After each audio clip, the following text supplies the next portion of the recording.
आज की कहानी शहर की नहीं है, ना ही किसी महल की और ना ही किसी चौल की।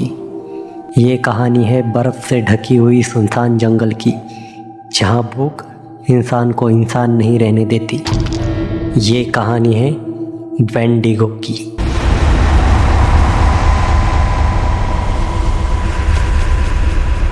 तीन दोस्त राज, राहुल और रोहित विंटर हंटिंग ट्रिप पर गए थे। दिसंबर का महीना था। हर तरफ बर्फ़ ही बर्फ़ थी। नेटवर्क ऑलमोस्ट ज़ीरो था। उन्होंने एक पुराना वुडन कैबिन रेंट किया था जंगल के बीच। पहली रात सब नॉर्मल था। आग जल रही थी, बाहर हवा तेज़ चल रही थी। लेकिन रात के करीब 2:17 पर राज की नींद खुली। उसने कैबिन के बाहर बर्फ़ पर चलने की आवाज़ सुनी।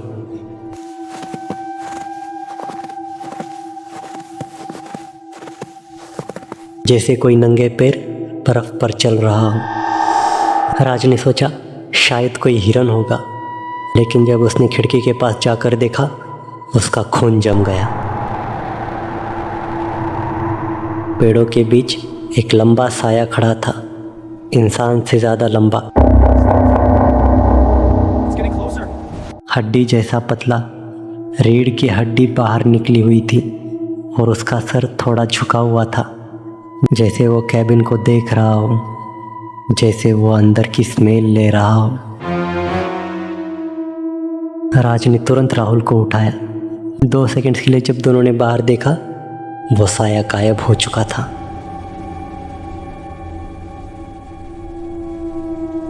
सुबह उन्होंने कैबिन के बाहर फुटप्रिंट देखे। वो इंसान जैसे थे, लेकिन बहुत ज़्यादा गहरे, जैसे कोई बहुत हेवी चीज़ खड़ी हो। और सबसे अजीब बात, फुटप्रिंट्स कैबिन के चारों तरफ घूमते हुए थे, लेकिन जंगल की तरफ वापस जाते हुए निशान नहीं थे, जैसे वो हवा में गायब हो गए हो। तीसरी रात रोहित की तबीयत खराब हो गई। वो बार बार बोल रहा था, मुझे भूख लग रही है, मुझे भूख लग रही है।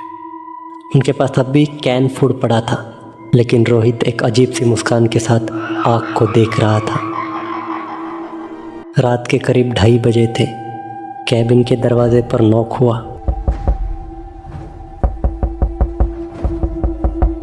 रात जम गया। फिर एक आवाज़ आई। राज, दरवाजा खोलो। आवाज़ बिल्कुल राहुल की थी, लेकिन राहुल तो उसके पास बैठा था। वो दोनों एक दूसरे को देखने लगे। फिर आवाज़ दोबारा आई, इस बार धीरे से खिड़की के बिल्कुल पास से आई। राज, बाहर आओ। वो उसकी खुद की आवाज़ थी, बिल्कुल same tone, same pitch. Rahul ने डर के मारे 1 सेकंड के लिए लैच को छुआ और उसी पल रोहित खड़ा हो गया। उसकी गर्दन धीरे धीरे अननेचुरल तरीके से टेढ़ी हो गई। उसकी आंखें पूरी काली लग रही थी और उसने कहा, वो भूखा है और मैं भी।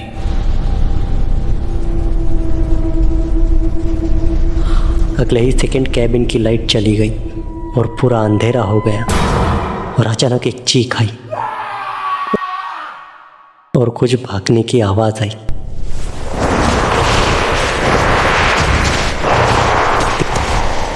तीन में से सिर्फ राज वापस आया। वो शॉक में था। हाइपोथर्मिया के साइंस थे। उसने सिर्फ इतना बताया, वो रोहित नहीं था, वो कुछ और था। फॉरेस्ट रेंजर को कैबिन मिला। अंदर खून के निशान थे, लेकिन बॉडीज नहीं थी। बर्फ़ पर कुछ ड्रैग मार्क्स थे और पेड़ों के बीच एक लंबा सा निशान, जैसे किसी ने अपने नाखूनों से खरोंचा हो। एल्गोनक्वियन फोल्कलोर के मुताबिक वेंडिगो तब पैदा होता है जब इंसान एक्सट्रीम भूख या कैनिबलिज्म में अपनी इंसानियत खो देता है। कहते हैं वो सिर्फ जंगल में नहीं रहता, वो इंसानों के अंदर रहता है। और जब वो आता है तो पहले आपकी आवाज़ लेता है, फिर आपका नाम और फिर आपका शरीर।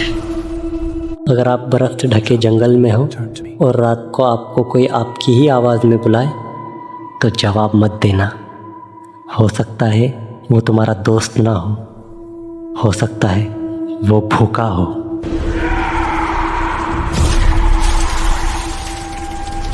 अगर आपको ऐसी ही रियल और हॉरिफाइंग अर्बन लेजेंड्स की कहानियाँ पसंद है तो वीडियो को लाइक, शेयर और चैनल को सब्सक्राइब ज़रूर करें, क्योंकि अगले वीडियो में हम फिर लेकर आएंगे एक ऐसा सच जो शायद इंसान और दरिंदे के बीच की लाइन मिटा दे।